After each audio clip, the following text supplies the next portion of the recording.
ಬಿಜೆಪಿಯವರು ಪರ್ಸೆಂಟೇಜ್ ಭ್ರಷ್ಟಾಚಾರ, ನಾವು ಒಳ್ಳೆಯ ಆಡಳಿತವನ್ನು ಕೊಡ್ತೇವೆ ಅಂತೇಳಿ ಕಾಂಗ್ರೆಸ್ನವರು ರಾಜ್ಯದ ಜನತೆಗೆ ಆಶ್ವಾಸನೆಯನ್ನು ಕೊಟ್ಟು ರಾಜ್ಯದಲ್ಲಿ ಅಧಿಕಾರಕ್ಕೆ ಬಂದರು. ಬಿ ಜೆ ಪಿಯವ್ರದ್ದು ಎಷ್ಟು ಪರ್ಸೆಂಟ್ ಅಂತ ಹೇಳ್ತಿದ್ರು ಅನ್ನೋದು ತಮಗೆಲ್ಲ ಗೊತ್ತಿದೆ. ನೋಡಿ, ಈ ರಾಜ್ಯದಲ್ಲಿ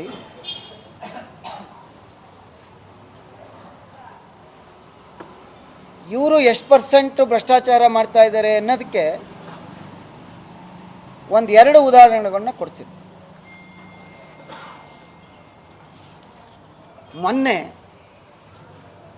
ಜನವರಿನಲ್ಲಿ ಸಂಕ್ರಾಂತಿ ಹಬ್ಬದಲ್ಲಿ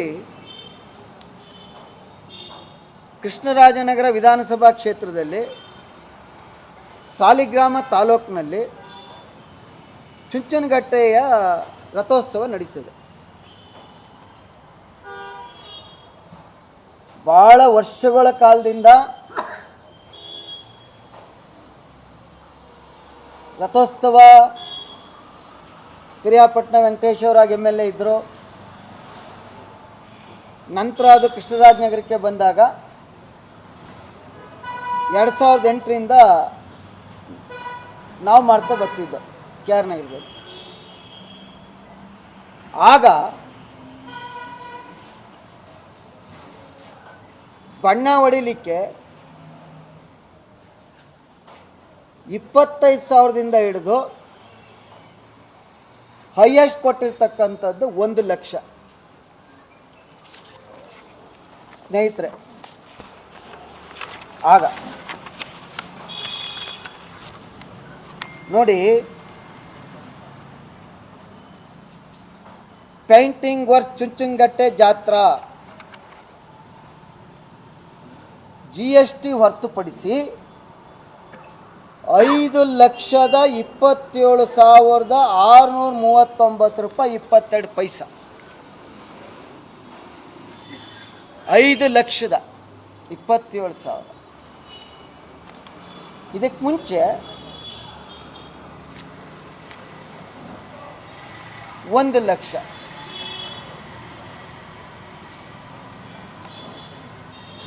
ಎರಡನೇದು,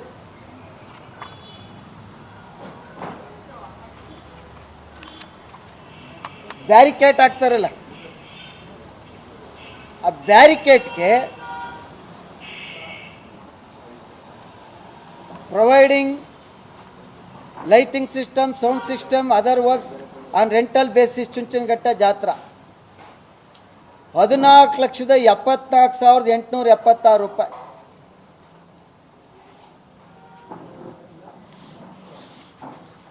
ಒಟ್ಟು ನಿರ್ಮಿತಿ ಕೇಂದ್ರದಿಂದ ಬಿಲ್ಲ ಕೊಟ್ಟಿರ್ತಕ್ಕಂಥದ್ದು ಇವೆಲ್ಲವೂ ನಿಮಗೆ ಅಪ್ಲೋಡ್ ಮಾಡಿಸಿದ್ದೀನಿ 32 ಲಕ್ಷ. ಒಂದು ಜಾತ್ರೆಗೆ ನೋಡಿ, 2019ರಲ್ಲಿ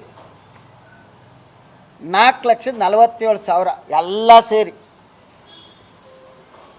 20 ಕೋವಿಡ್ ಆಯ್ತಲ್ಲ, 2021 ಆಗ 21,000. 22-23ರಲ್ಲಿ ಆಯ್ತಲ್ಲ, ನಾನು ಶಾಸಕನಾಗಿದ್ದಂಥ ಅವಧಿ 3,74,600 ರೂಪಾಯಿ.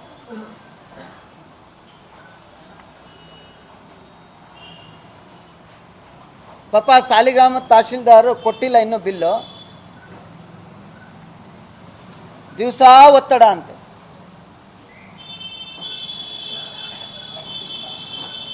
ದೇವಸ್ಥಾನದಲ್ಲೂ ಲಂಚ ತಗೊಳ್ಳುವಂಥ ದರಿದ್ರ ಪರಿಸ್ಥಿತಿಗೆ ಬಂದೈತಲ್ಲ ನಿಮ್ಮ ಸರ್ಕಾರ.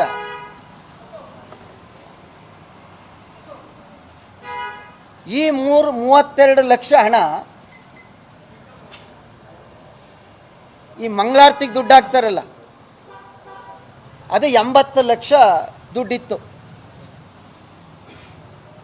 ಅದು ಡೆವಲಪ್ಮೆಂಟ್ಗೆ ಉಪಯೋಗಿಸ್ಕೊಳ್ಳುವಂಥದ್ದು.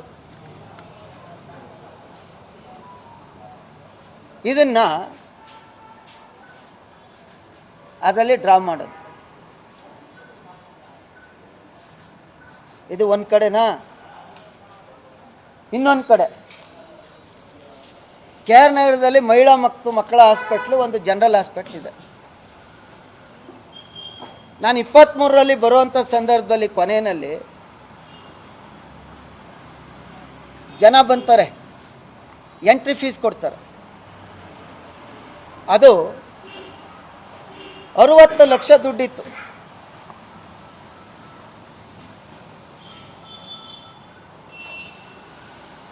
ಆಗ ಮಹಿಳಾ ಮತ್ತು ಮಕ್ಕಳ ಹಾಸ್ಪಿಟ್ಲಿಗೆ ಫ್ರೀ, ದುಡ್ಡು ತಗೋತಿರಲಿಲ್ಲ. ಜನರಲ್ ಹಾಸ್ಪಿಟ್ಲಿಗೆ 5 ರೂಪಾಯಿ ಇತ್ತು.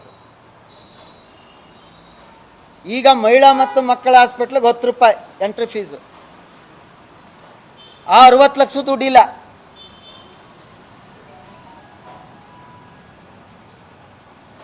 ಅದು ಯಾತಕ್ಕೆ ಖರ್ಚಾಯಿತು ಗೊತ್ತಿಲ್ಲ. ಸ್ನೇಹಿತರೆ, ಇದು ಆರೋಗ್ಯ ಇಲಾಖೆದಾಯ್ತಾ? ನೋಡಿ,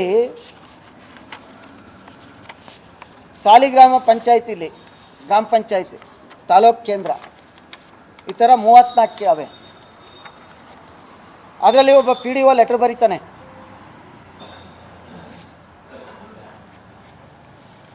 ಇಲ್ಲಿ PDO CS ಲೆಟರ್ ಬರೀತಾನೆ.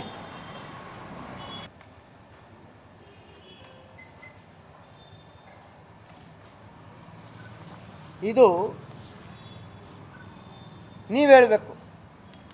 1 ಲಕ್ಷಕ್ಕೆ ಇದ್ದಂಥ ಬಣ್ಣ 5 ಲಕ್ಷ ರೂಪಾಯಿಗಾದರೆ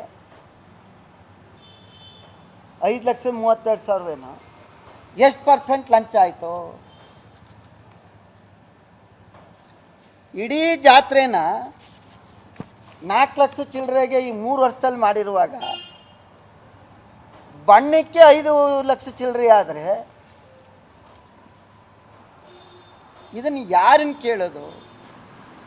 ಚುಂಚು ಜನ ಜಾತ್ರೆಗೆ ಬರ್ತಾರೆ, ಅಂಗಡಿಯ ರೈತರು ಹಾಕ್ತಾರೆ, ಯಾರು ವ್ಯಾಪಾರಸ್ಥರು, ರೈತರು ಬಂದು ದನ ಕಟ್ತಾರೆ. 32 ಲಕ್ಷ ಯಾರಿಗೆ?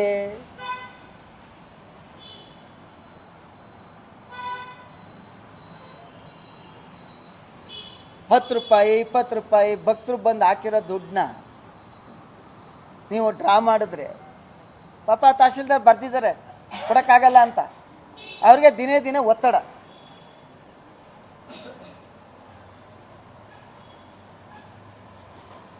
ಇದನ್ನು ಈಗ ರಾಜ್ಯದ ಜನತೆ ಎಷ್ಟು % ಅಂತ ತೀರ್ಮಾನ ಮಾಡಬೇಕು. ಇದು ಒಂದು ಕಡೆ. ಈಗ ನಮಗೆ ಸ್ವಲ್ಪ ನಮ್ಮ ಪ್ರಭುಗಳು ರೆಸ್ಟ್ ಕೊಟ್ಟವ್ರೆ. ನಾನು ಅಶ್ವಿನು ಎಲ್ಲ ಅಲ್ಲೋ ಮಾತಾಡೋಕ್ಕಾಗಲ್ಲ. ಇಲ್ಲಿ ನಿಮ್ಮ ಮುಂದೆ ರಾಜ್ಯದ ಜನತೆ ಕೇಳಿಸ್ಬೇಕು. ಮೊನ್ನೆ ನಮ್ಮ ಸ್ನೇಹಿತರಾರ ಹೇಳಿದ್ರು, ಇಲ್ಲಿ ಹೇಳಿದ್ದಾರೆ ಮೈಸೂರು 17 ಬಾರಿ ಅವರು ಒಪ್ಕೊಂಡಿದ್ದಾರೆ. ನನ್ನ ಮೇಲೆ ವಿಶ್ವಾಸ ಇಟ್ಟು ಸನ್ಮಾನ್ಯ HD ದೇವೇಗೌಡರು ನನ್ನ ಹಣಕಾಸು ಮಂತ್ರಿಯಾಗಿ ಮಾಡಿದ್ರು ಅಂತ ಅವರು ಒಪ್ಕೊಂಡಿದ್ದಾರೆ. ನಮಗೆ ನಮ್ಮ ಜಿಲ್ಲೆಯ ಮುಖ್ಯಮಂತ್ರಿ ಹಿರಿಯರು, ಅವ್ರ ಬಗ್ಗೆ ನಮಗೂ ಗೌರವ ಇದೆ. ಸ್ನೇಹಿತರೆ, ಇಲ್ಲಿ ಯಾವುದೇ ಬಜೆಟನ್ನು ಮಂಡಿಸ್ಬೇಕಾದ್ರೆ ಒಂದು ಬಂಡವಾಳ ವೆಚ್ಚ ಅಂದರೆ ಕ್ಯಾಪಿಟಲ್ ಎಕ್ಸ್ಪೆಂಡಿಚರ್ ಅಂತಿರ್ತದೆ. ಅದೇನೆಂದರೆ ಭಾಳ ವರ್ಷಗಳ ಕಾಲ ಉಳಿಬೇಕು, ಅದು ಒಂದು. ಇನ್ನೊಂದು ರೆವಿನ್ಯೂ ಎಕ್ಸ್ಪೆಂಡಿಚರ್, ಸಾಲ, ಅಲ್ಲ ಇದು ಸ್ಯಾಲ್ರಿ. ನೀವು ಯಾವ ಸರ್ಕಾರ ಇರಲಿ ಸ್ಯಾಲ್ರಿ ಕೊಡಲೇಬೇಕು. ಸರ್ಕಾರಿ ನೌಕರರಿಗೆ ಪೆನ್ಷನ್ ಕೊಡಲೇಬೇಕು. ಈ ಥರ ಇರ್ತದೆ. ಭಾಳಷ್ಟು ಜನ ನಿಮ್ಗೆ ಗೊತ್ತಿರ್ತದೆ. ನೋಡಿ,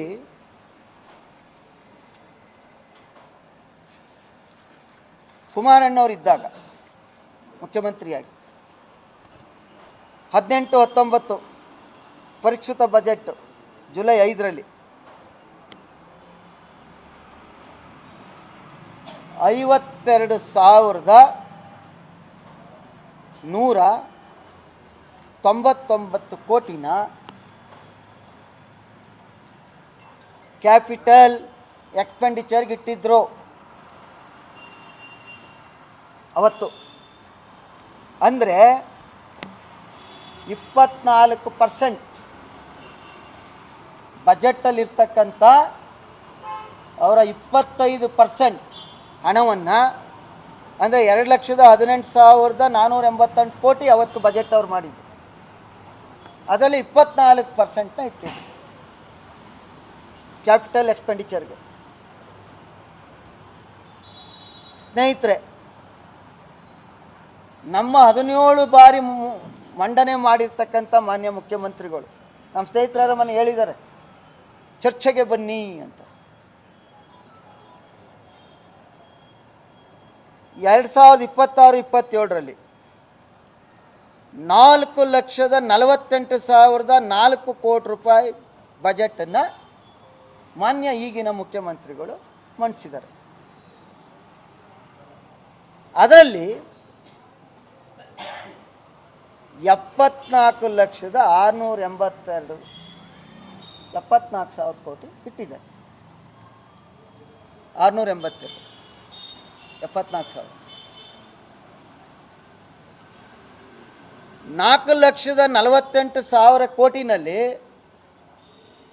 74,000 ಅಂದರೆ ಕ್ಯಾಪಿಟಲ್ ಎಕ್ಸ್ಪೆಂಡಿಚರ್ ಬಂಡವಾಳ ವೆಚ್ಚಕ್ಕೆ 16.7% ಆಯಿತು. ಎಷ್ಟಾಯಿತು? ಅಲ್ಲಿಗೆ 10% ಕ್ಯಾಪಿಟಲ್ ಎಕ್ಸ್ಪೆಂಡಿಚರ್ ಕ್ವಾತಾ, ಹೀಗೆ 10% ಇಲ್ಲ. ಇದು ಅಂಕಿಅಂಶ. ನಾನು ಒಂದು ವಾರ ರಾತ್ರಿ 12 ಗಂಟೆ ತನಕ ಓದಿ ನಮ್ಮ ಸ್ನೇಹಿತರನ್ನೆಲ್ಲ ವಿಚಾರಿಸಿ ಎಕನಾಮಿಸ್ಟ್ ಹತ್ರ ಡೀಟೇಲ್ಸ್ ತೊಗೊಂಡಿರೋದು. ಏನಾದ್ರು ತಪ್ಪಿದ್ರೆ ಹೇಳಿ ಸ್ನೇಹಿತರೆ.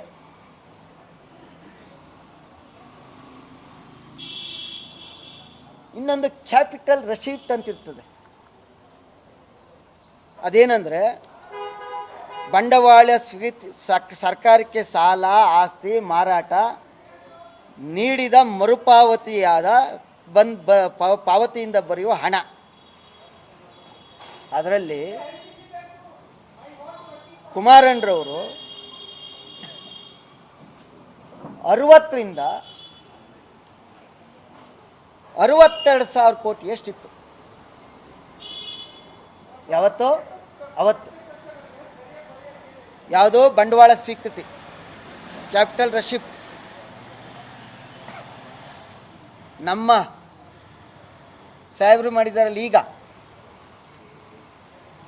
ಮೈಸೂರು ಮಹಾರಾಜರಷ್ಟು ಅಭಿವೃದ್ಧಿ ಮಾಡಿದಂಥ ಅಂತ ಹೇಳ್ಕೊತಾರಲ್ಲ ಅವರ ಹಿಂಬಾಲಕರು, ಅದೆಷ್ಟು ಗೊತ್ತಾ? 1,32,000 ಕೋಟಿ.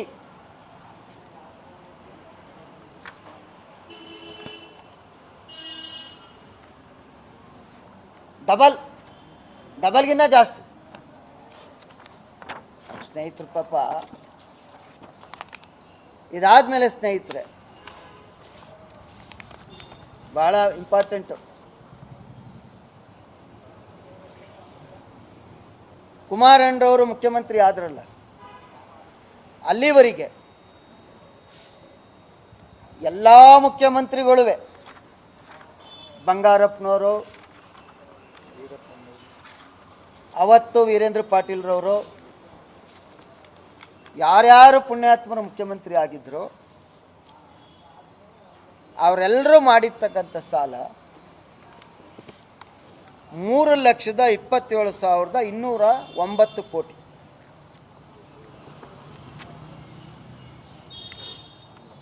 ಆಗ ಜನಸಂಖ್ಯೆ ಎಷ್ಟಿತ್ತು ಅಂದರೆ 6,06,00,000 ಇತ್ತು.